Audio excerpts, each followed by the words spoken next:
चेनचिनाय हनै सायमानै थोंग्रों सामलगना बागै नाटक एबा थोंमुगनि बागै कांग्रेसनि बातायनाय सुदीप राय बर्मन साखामनग सानायजागै तंगैखा हनै तांसल कायसा ककथुम तै ककतमा थुमनाय पान्दाव साखलायखा ककथुम तै हुकुमो मंत्री सुशांत चौधरी अपातिमं पार्टी माव ब एबा बीजेपी बदलनि मुंसा गोरोंजा गोरै हनै सरायसा साखलाय रेखा सुशांत चौधरी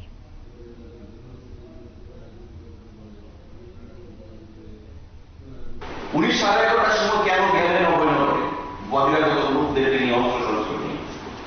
আমরা তো খবর পাওয়ার পর সেখানে ছুটে গেছি। এমন নয় যে আমরা আগে থেকেই ছিলাম। উনার উপর আক্রমণ কিভাবে করবো? উনি থাকেন আমেরিকা হোস্টেলে। অভয়নগর উনি গেছেন উদ্দেশ্য প্রণোদিত ভাবে এবং সেখানে গিয়ে উনি বিজেপির প্রজাসত্তা নষ্ট করেছেন। আগে থেকেই উনি জানতেন যে উনি কিছু একটা ঘটনা করবেন যাতে সিম্পেথি ওয়েভটা শেষ দিকে উনার পক্ষে আনা যায়।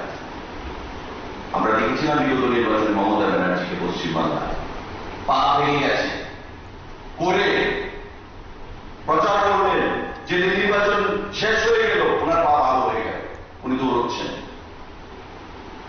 কিন্তু পা ভেঙে এই ড্রামা করেও কিন্তু নন্দীগ্রাম আসন থেকে শুভেন্দু অধিকারীর কাছে উনি জয়ী হতে পারেননি, হেরে গেছিলেন, মনে রাখতে হবে।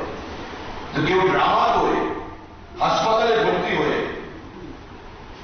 সুশান্ত চৌধুরী মেরেছে বা তার উপস্থিতিতে আক্রমণ হয়েছে এটা প্রচার করে নির্বাচন জেতাটা আমার মনে হয় কঠিন কাজ। কারণ বিগত দিনে প্রচার সজ্জার দিক থেকে সমস্ত দিক থেকে মানুষ কংগ্রেস দলের বা বিভিন্ন দলের পুরো অস্তিত্ব লক্ষ্য করেনি। ভারতীয় জনতা পার্টি যেখানে অনেক দূর এগিয়ে গেছে।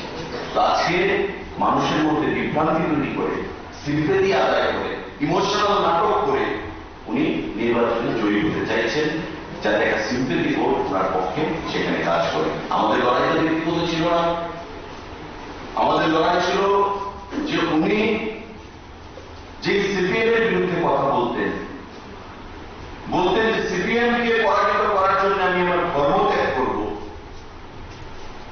আজকে সিপিএম কে সঙ্গে নিয়ে বলছেন সিপিএম এখন আমার মিত্র, এখন আমার শত্রু নয়, আগামী দিন সিপিএম কে সঙ্গে নিয়ে আমাদের চলতে হবে। আমাদের লড়াই তার বিরুদ্ধে, কোন ব্যক্তির বিরুদ্ধে আমাদের লড়াই না।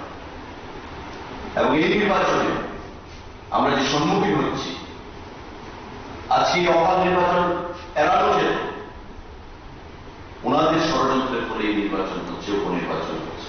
ওনারা চেয়েছেন